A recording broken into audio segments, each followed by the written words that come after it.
গৃহশিক্ষক YouTube চ্যানেলে সকল ছাত্রছাত্রীদের জানাই শুভকামনা।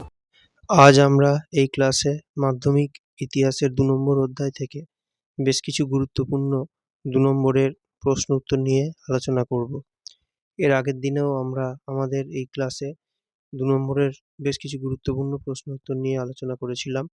তোমরা আমাদের সেই ক্লাস যারা দেখোনি তারা অবশ্যই দেখবে। আর আমাদের চ্যানেলে যারা প্রথম তারা চ্যানেলটাকে সাবস্ক্রাইব করে বেল আইকনটা প্রেস করে রাখবে। তাহলে আমাদের চ্যানেলের নতুন ক্লাসগুলো তোমরা অবশ্যই দেখতে পাবে। ঠিক আছে? তাহলে আজ আমরা আলোচনা করব ১৯ শতকে বাংলায় শিক্ষা সংস্কার, যেটা আমরা আগের দিন কিছুটা আলোচনা করেছিলাম। আজ আমরা এরই আরও কিছু গুরুত্বপূর্ণ শেষের দিকের কিছু গুরুত্বপূর্ণ জিনিস সেগুলোই আমরা আলোচনা করব। ঠিক আছে? তাহলে এখানে আমরা আগের দিন লাস্ট যেটা পড়েছিলাম সেটা হচ্ছে যে লর্ড হার্ডিঞ্জের শিক্ষানীতি, এই প্রশ্নটাই আমরা লাস্ট পড়েছিলাম। আজ আমরা এরপর থেকে যে গুরুত্বপূর্ণ বিষয় সেইগুলো, যেমন হচ্ছে যে এখান থেকে তোমাদের আরও যে বিষয়টা পড়তে হবে সেটা হচ্ছে যে চার্লস উড, এই বিষয়টা শিক্ষা নিয়ে যখন পড়াবে তখন তোমরা চার্লস উডের বিষয় অবশ্যই তোমরা তোমাদের টেক্সট বইয়ে কিছু বিষয় পড়তে হবে তোমাদের। ঠিক আছে? তাহলে এখান থেকে তোমাদের ২ নম্বরের জন্য যেটা পড়তে হবে সেটা হচ্ছে যে উডের ডিসপ্যাচ কী, বা উডের নির্দেশনামা যেটা ছিল এটাকেই বলা হতো উডের ডিসপ্যাচ। তার ২টো সুপারিশ লেখো, এরকম প্রশ্ন কিন্তু ২ নম্বরের পরীক্ষায় আসে। ঠিক আছে? তাহলে উড কী বলেছিলেন সেটাই বলতে হবে। ঠিক আছে? তাহলে উড বলেছিলেন যে ভারতের যে ৩টে শহর আছে, ৩টে প্রেসিডেন্সি, কলকাতা, মুম্বাই আর মাদ্রাজ, এই ৩টে জায়গায় তিনি ৩টে বিশ্ববিদ্যালয় তৈরির কথা বলেছিলেন। হ্যাঁ, আর কি বলেছিলেন? আর তিনি তিনি কিন্তু শিক্ষা নিয়ে তার একটা নির্দেশনামা বা ডিসপ্যাচ তিনি কিন্তু জারি করেছিলেন বা পেশ করেছিলেন। এটাকেই কি বলে? এটাই বলে উডের প্রতিবেদন বা উডের ডিসপ্যাচ। এটা তিনি কত সালে করেছিলেন? ১৮৫৪ সালে। ঠিক আছে? আর কি? আর এখানে অ্যা ছাত্র, শিক্ষক আর মেধা অনুযায়ী তাদেরকে কি দেয়া হবে? তাদেরকে কিন্তু বৃত্তি বা টাকা দেয়া হতো। ঠিক আছে? আর তিনি মাতৃভাষায় শিক্ষাদানের কথা বলেছিলেন, যে মাতৃভাষায় সবাইকে শিক্ষা দেওয়া হোক, যারা প্রাথমিক শিক্ষা নেবে তাদের। ঠিক আছে? এই বিষয়গুলো তোমরা অবশ্যই এখানে বলবে। আর এটাকে কিন্তু ম্যাগনা কার্টা বা মহাসনদও বলা যেতে পারে। ঠিক আছে? আচ্ছা, আর এরপরে এখান থেকে যেটা অবশ্যই পড়বে সেটা হচ্ছে যে বিদ্যাসাগর নারী শিক্ষা। এই বিষয়টাও কিন্তু তোমরা অবশ্যই তোমাদের বইয়ে দেখবে এবং সেটা অবশ্যই পড়বে। নারী শিক্ষার বিস্তারে বিদ্যাসাগরের কী ভূমিকা ছিল? এটাই কিন্তু ২ নম্বরের প্রশ্ন। বা নারী শিক্ষা বিস্তারে বিদ্যাসাগরের ভূমিকা বিশ্লেষণ করো। এরকমভাবে প্রশ্ন কিন্তু ঘুরিয়েও আসতে পারে। যাই পড়ুক এইরকমভাবে কিন্তু তোমাদেরকে উত্তরটা লিখতে হবে। আর আরেকটা প্রশ্ন এখান থেকে হতে পারে যে নারী শিক্ষা বিস্তারে বিদ্যাসাগরের উদ্দেশ্য কী ছিল? এইরকম। ঠিক আছে? তাহলে বিদ্যাসাগরের নারী শিক্ষা নিয়ে তিনি কি চেয়েছিলেন? তিনি চেয়েছিলেন যে মেয়েদের মধ্যে যদি শিক্ষাটা ছড়িয়ে পড়ে তাহলে তবেই কিন্তু মানে সমাজটাকেও তিনি পাল্টাতে পারবেন। এটা তিনি অবশ্যই ভেবেছিলেন। আর তিনি কি ভেবেছিলেন? যে মেয়েরা সমাজে কিন্তু অত্যাচার হতো মেয়েদের ওপর। এই অত্যাচারের হাত থেকে মেয়েরা যাতে মুক্তি হতে পারে, তার জন্য কিন্তু মেয়েদের পড়াশোনা করাটা খুবই প্রয়োজন। এগুলোই ছিল তার মানে মেয়েদের শিক্ষা তিনি এই উদ্দেশ্যেই বা এই কারণেই তিনি মেয়েদের শিক্ষাটা তিনি চেয়েছিলেন আরকি, যে মেয়েরাও শিক্ষিত হোক। আর তার যে এটা ছিল ওই এটা কি বলে? উম তিনি যে তার যে ভূমিকা, ঠিক আছে? নারী শিক্ষায় বিদ্যাসাগরের ভূমিকা কী ছিল? তিনি নিজের টাকায় অনেকগুলো স্কুল তিনি তৈরি করে দিয়েছিলেন। আর তিনি একটা বেতুন সাহেবের সহযোগিতায় তিনি একটি কলেজও তিনি তৈরি করার কথা অবশ্যই কিন্তু বলেছিলেন। এই ব্যাপারগুলো এর জন্যই তিনি কিন্তু স্মরণীয়। ঠিক আছে? তাহলে প্রশ্ন যাই দিক, বিষয়গুলো তোমরা যদি বুঝে নিতে পারো তাহলে কিন্তু তোমরা নিজেরা খুব সহজেই উত্তরগুলো লিখে আসতে পারবে। ২টো বাক্য লিখতে হবে। ঠিক আছে? বেশি লেখার কোনো প্রয়োজন নেই, ২ থেকে ৩টে। আর এরপরে পাশ্চাত্য শিক্ষা, রামমোহন রায়। তাহলে রামমোহন রায় কিন্তু পাশ্চাত্য বা ইংরেজি শিক্ষার জন্য তিনি কিন্তু অনেক কিছুই করেছিলেন। ঠিক আছে? এবং তার জন্য এবার এই বিষয়টাও তোমরা তোমাদের টেক্সট বইয়ে অবশ্যই দেখবে। আর পাশ্চাত্য শিক্ষা বিস্তারে রামমোহন রায়ের কী ভূমিকা ছিল? এরকম প্রশ্নটাও কিন্তু আসতে পারে অবশ্যই। এটাও খুব ভালোভাবে তোমরা একটু দেখে নেবে বা বুঝে নেবে বিষয়টা।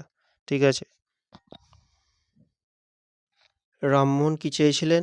রামমোহন চেয়েছিলেন যে ভারতীয়দের মধ্যে কিছু নতুন ধরনের বা আধুনিক যে শিক্ষা, ইংরেজি শিক্ষাটা, সেটা যেন ছড়িয়ে পড়ুক। সেজন্য তিনি অবশ্যই পাশ্চাত্য শিক্ষার প্রসার ঘটুক সেটা তিনি চেয়েছিলেন। আর কি?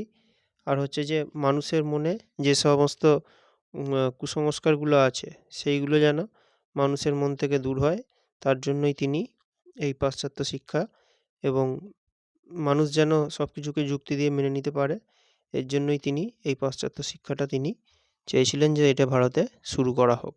ঠিক আছে? এভাবেই তোমরা একটু ভালোভাবে বিষয়গুলোকে লিখে অবশ্যই তৈরি করবে। ঠিক আছে? আর এরপরে যেটা, তাহলে প্রশ্ন যাই দিক উত্তরগুলো কিন্তু একই রকমই তোমরা দেখতে পাচ্ছ, ২ টো বাক্য লিখতে হচ্ছে। ঠিক আছে? আর এরপরে হচ্ছে যে আর ইংরেজি শিক্ষার জন্য তিনি অ্যাংলো হিন্দু স্কুল নামে একটি স্কুল তিনি তৈরি করেছিলেন। আর ডেভিড হেয়ারকে নিয়ে তিনি হেয়ার স্কুল তিনি তৈরি করেছিলেন। এগুলো অবশ্যই বলবে। আর কি? আর প্রাচ্য-পাশ্চাত্য দ্বন্দ্বের সময় তিনি লর্ড আমহার্স্টকে চিঠি লিখেছিলেন যাতে ভারতে পাশ্চাত্য শিক্ষা চালু করা যায়। এই বিষয়গুলো তিনি পাশ্চাত্য শিক্ষা বিস্তারের জন্য তিনি এই কাজগুলো কিন্তু করেছিলেন। ঠিক আছে? আর এরপরে যেটা তোমরা টেক্সট বইয়ে পাবে, রাধাকান্ত দেবের নারী শিক্ষা। তাহলে রাধাকান্ত দেব নারী শিক্ষার জন্য কী করেছিলেন এটা অবশ্যই পড়বে। এখান থেকে একটা প্রশ্ন মাধ্যমিকে এসেছিল, বাংলার নারী শিক্ষা বিস্তারে রাধাকান্ত দেবের ভূমিকা আলোচনা করো বা বিশ্লেষণ করো। যাই দিক উত্তরটা সেই একই রকমই হবে। ঠিক আছে? তাহলে তিনি কী করেছিলেন? প্রথমত তিনি স্ত্রী শিক্ষা বিষয়ক একটি গ্রন্থ লিখেছিলেন। এটা 1812 সালে। এখানে তিনি অ্যা মানে দেখিয়েছিলেন যে মেয়েদের শিক্ষাটা, মেয়েরা অবশ্যই শিক্ষা গ্রহণ করতে পারে। আর ডেভিড হেয়ারের উদ্যোগে 1817 সালে কলকাতা স্কুল বুক সোসাইটি প্রতিষ্ঠা হলে রাধাকান্ত দেব সেখানে বিনা পয়সায় তিনি সম্পাদক ছিলেন আর কি। আর কি? আর ক্যালকাটা ফিমেল জুভেনাইল 1819 সালে তিনি তৈরি করে দিয়েছিলেন। তাহলে মেয়েদের জন্য তিনি এই ভালো কাজগুলো করেছিলেন। ঠিক আছে? মেয়েদের শিক্ষার জন্য। আর এর পরেরটা সেটা হচ্ছে যে পাশ্চাত্য শিক্ষায় ডেভিড হেয়ার। তাহলে এখানে আবার ডেভিড হেয়ার তিনি ইংরেজি শিক্ষার জন্য কী করেছিলেন? এই বিষয়টাও তোমরা অবশ্যই তোমাদের বইতে পাবে। আর এইখান থেকে একটা প্রশ্ন অবশ্যই তৈরি করতে হবে যে ডেভিড হেয়ার পাশ্চাত্য শিক্ষার জন্য কী করেছিলেন, বা স্কুল বুক সোসাইটি কেন প্রতিষ্ঠিত হয়েছিল? এটাই মাধ্যমিকে এসেছিল 2022 সালে।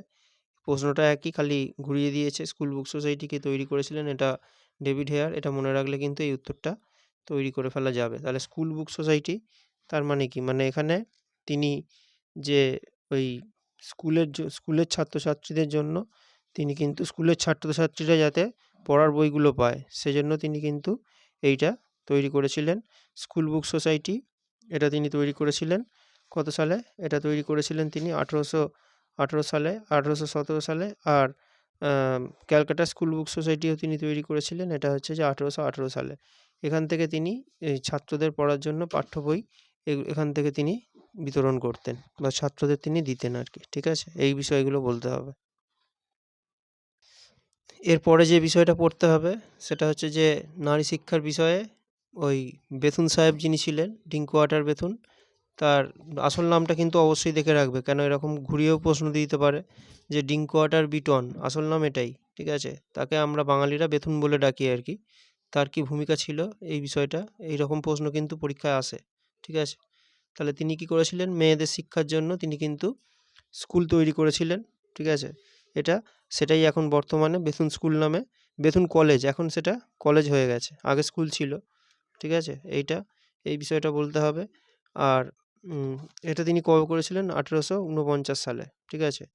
আর তিনি যখন স্কুল শুরু করেছিলেন সেখানে একটা স্কুলই, সেখানে 21 জন মেয়েদের নিয়ে পড়াশোনা শুরু হয়েছিল। পরে সেটাই, আর তিনি যে স্কুলটা তৈরি করেছিলেন সেটাই হচ্ছে যে ভারতীয় উপমহাদেশের প্রথম মহিলা কলেজ কিন্তু সেটাই পরিণত হয়েছে। ঠিক আছে? এই বিষয়টা অবশ্যই এখানে বলতে হবে। ঠিক আছে? আর এরপরে এই অধ্যায় থেকে আরেকটা যেটা গুরুত্বপূর্ণ বিষয় সেটা হচ্ছে যে মেডিকেল কলেজ। এই বিষয়টাও অবশ্যই একটুখানি তোমরা দেখে রাখবে। মেডিকেল কলেজ মানে আমাদের কলকাতায় কলেজ স্ট্রিটে যেটাকে মেডিকেল আমরা বলি, সেটাই হচ্ছে যে মেডিকেল কলেজ। ঠিক আছে? এটা তৈরি হয়েছিল 1835 সালে। ঠিক আছে? তাহলে চিকিৎসাবিদ্যার বিকাশে মেডিকেল কলেজ প্রতিষ্ঠার গুরুত্ব কী ছিল? তাহলে চিকিৎসা এখানে সেরকম তখনকার দিনে কোনো বড় হসপিটাল ছিল না। তাহলে এখান থেকেই কিন্তু প্রথম ডাক্তারি পড়াশোনা আমাদের এখানে শুরু হয়েছিল। ঠিক আছে? এইটা, আর এখানে মানে যারা পড়াশোনা করতো তারা কিন্তু বাইরের অনেক জায়গায় গিয়ে তারা উচ্চশিক্ষাও পেয়েছিল এবং পরে তারা আরও ভালো আমাদের দেশে এসে তারা আরও ভালো চিকিৎসার কাজে সাহায্য করেছিল। ঠিক আছে? এইটা। এই বিষয়টা অবশ্যই এইভাবে তৈরি করবে। আর এই উত্তরগুলো কিন্তু সবাই লিখে, লিখে তৈরি করবে। ঠিক আছে? আর এরপরে আরও ২ টো প্রশ্ন আছে এই অধ্যায় থেকে। এখান থেকে আরেকটা প্রশ্ন হচ্ছে এই চিকিৎসা থেকেই, সেটা হচ্ছে যে মধুসূদন গুপ্ত। মধুসূদন গুপ্ত স্মরণীয় কেন বা কে ছিলেন? আর একই প্রশ্ন, সেটা হচ্ছে যে আধুনিক ভারতে পাশ্চাত্য চিকিৎসাবিদ্যার ক্ষেত্রে ১৮৩৬ সাল কেন গুরুত্বপূর্ণ? তাহলে মধুসূদন গুপ্ত কে ছিলেন? মধুসূদন গুপ্ত ছিলেন এই আমাদের কলকাতা মেডিকেল কলেজেরই একজন ছাত্র। তিনি কি করেছিলেন? তিনি কিন্তু প্রথম মরা মানুষকে কেটেছিলেন, যেটাকে আমরা বাংলায় ইংরেজিতে বলি পোস্টমর্টম, আর বাংলায় সেটাকে বলে শবব্যবচ্ছেদ। তিনি ওই ১৮৩৬ সালে এই ঘটনাটা ঘটিয়েছিলেন। এটা একটা খুব গুরুত্বপূর্ণ ঘটনা এবং সেই সময় সমাজের মানুষ তারা কিন্তু এটা সহজে মেনে নিতে পারেনি। তাহলে তিনি এটা করে অনেক এতে কিন্তু চিকিৎসা ব্যবস্থা অনেক দূর এগিয়ে গিয়েছিল। ঠিক আছে? তাহলে এখানে আমরা দেখতে পাচ্ছি ২৪ সালে এই প্রশ্নটা কিন্তু ঘুরিয়ে দিয়েছিল। যাই দিক উত্তরটা সেই একই রকমই হবে। ঠিক আছে? এইভাবে ২ টো বাক্য অবশ্যই তোমরা সহজে লিখে ফেলতে পারবে। আর এর পরের প্রশ্ন, কাদম্বিনী বসু বা গঙ্গোপাধ্যায় কে ছিলেন বা স্মরণীয় কেন? এই স্মরণীয়া কেন? এটাও মাধ্যমিকে ২৩ এ এসেছিল।